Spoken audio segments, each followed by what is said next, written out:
Saudara mahasiswa, selamat bertemu dengan perkuliahan pemantapan praktek lapangan atau PPL yang berbasis lesson study.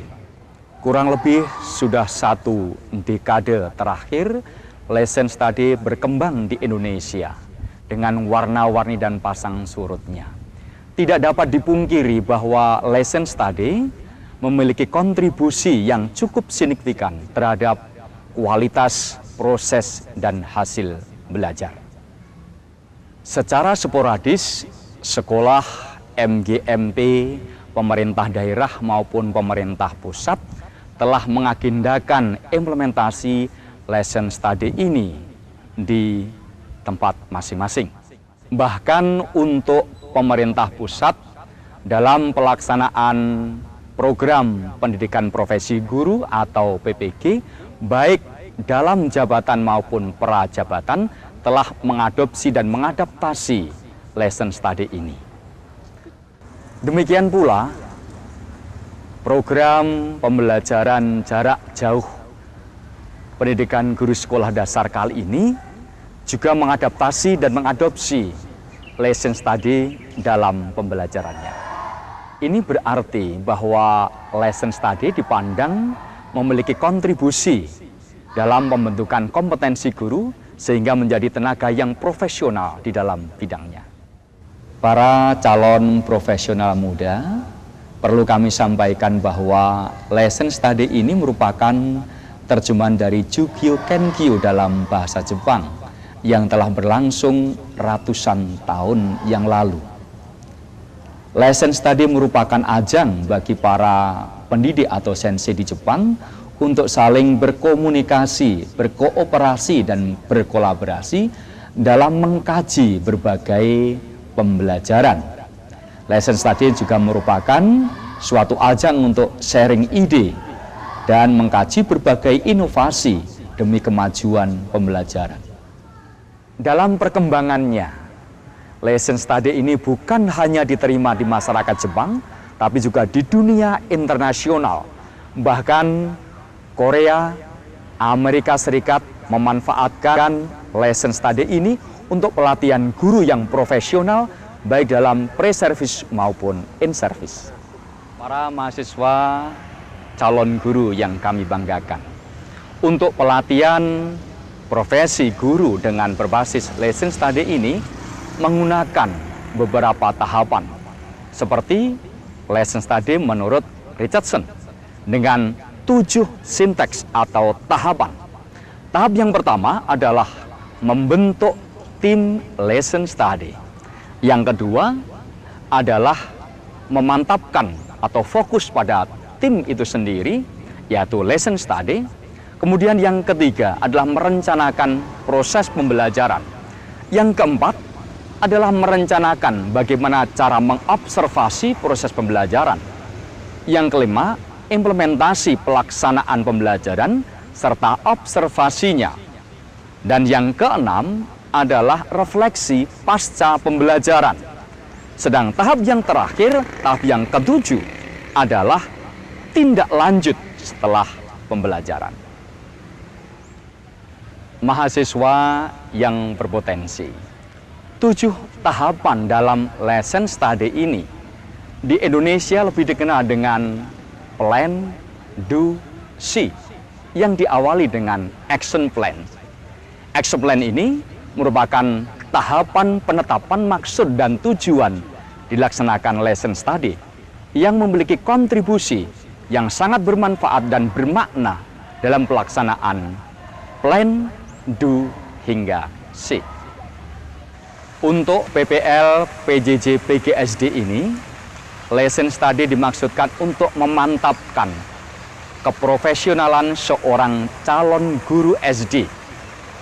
Lesson study dapat dibentuk dari mahasiswa yang sedang praktek PPL, 5-10 mahasiswa dari 1 atau 2 SD dibimbing oleh dosen dan guru pembimbing sudah merupakan kelompok yang bagus. Untuk tujuan tersebut, focusing lesson study dapat diarahkan untuk melatih mahasiswa mengatasi berbagai permasalahan di dalam pembelajaran. Oleh karena itu, action plan pada bagian awal ini, mahasiswa dilatih satu untuk mengidentifikasi, mengenali berbagai permasalahan di dalam pembelajaran.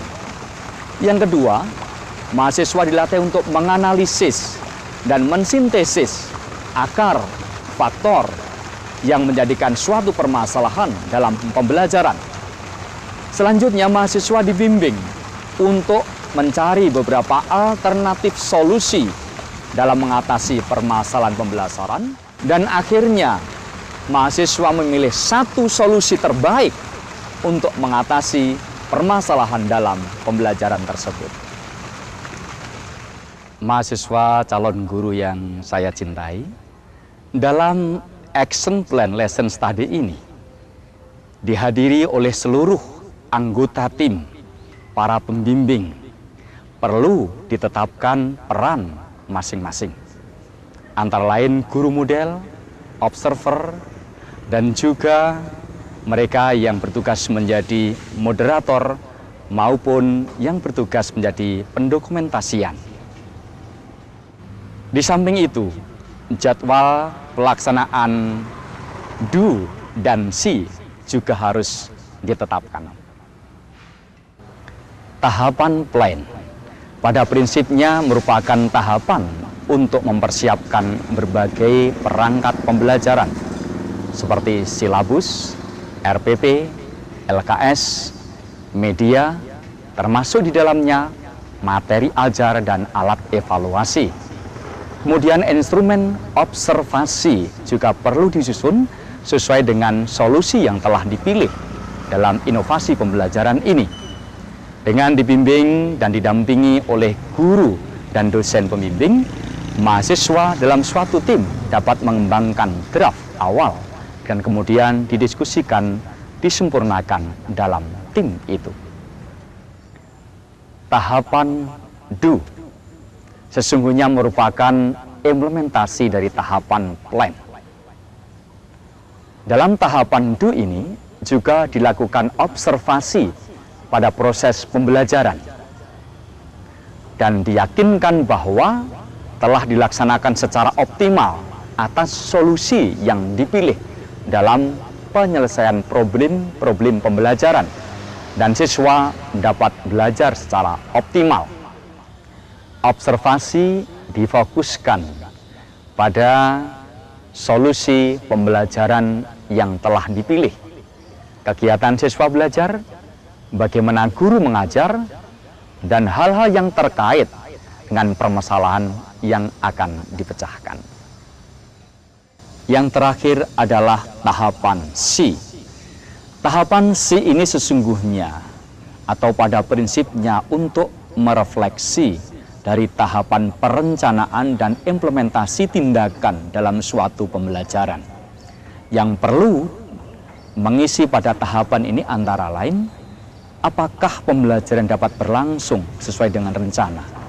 Apakah siswa dapat belajar secara optimal? Apakah tujuan pembelajaran dapat tercapai? Apakah solusi alternatif yang telah ditentukan dapat menyelesaikan berbagai kendala permasalahan dalam pembelajaran? Dan juga perlu diidentifikasi kelebihan, kekurangan, faktor-faktor yang menjadi kendala dalam pembelajaran untuk menentukan tindak lanjut pada langkah berikutnya. Lesson study, plan, do, see dapat dilaksanakan dalam satu putaran atau lebih, tergantung dari rencana action plan yang telah direncanakan sebelumnya. Demi jelasnya sajian ini, kami persilahkan mahasiswa untuk menyaksikan tayangan berikut plan, do, see. Saudara mahasiswa, selamat ber-PPL lesson study.